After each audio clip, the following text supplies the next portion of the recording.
உங்களுக்கு இருக்கக்கூடிய இந்த லாங் லீவில் சென்னையில் எங்கடா போகிறதுன்னு நீங்கள் கன்ஃபியூஸ் ஆகிருந்தீங்கன்னா கண்டிப்பாக இந்த இடம் ஒரு நல்ல ஸ்பாட்டாக இருக்கும். குறிப்பாக குழந்தைங்களுக்கு ரொம்பவே பிடிக்கும். அப்படி இந்த இடத்துக்குள்ளே என்ன மாதிரியான விஷயங்கள்லாம் இருக்குது அப்படின்னு சொல்லிட்டு வீடியோக்குள்ளே பார்க்கலாம் வாங்க.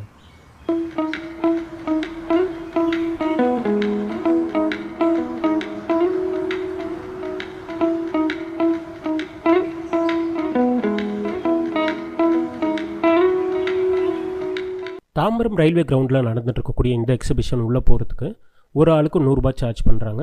உள்ளே போகிறதுக்கான என்ட்ரன்ஸ் வந்து ரொம்பவே சூப்பராக டிசைன் பண்ணியிருந்தாங்க. உள்ளே போனோடனே பார்த்தோம் அப்படின்னா தொட்டியில் நிறைய கலர் ஃபிஷ்ஷஸ் வச்சுருந்தாங்க. பார்க்குறதுக்கு ரொம்பவே சூப்பராக இருந்தது.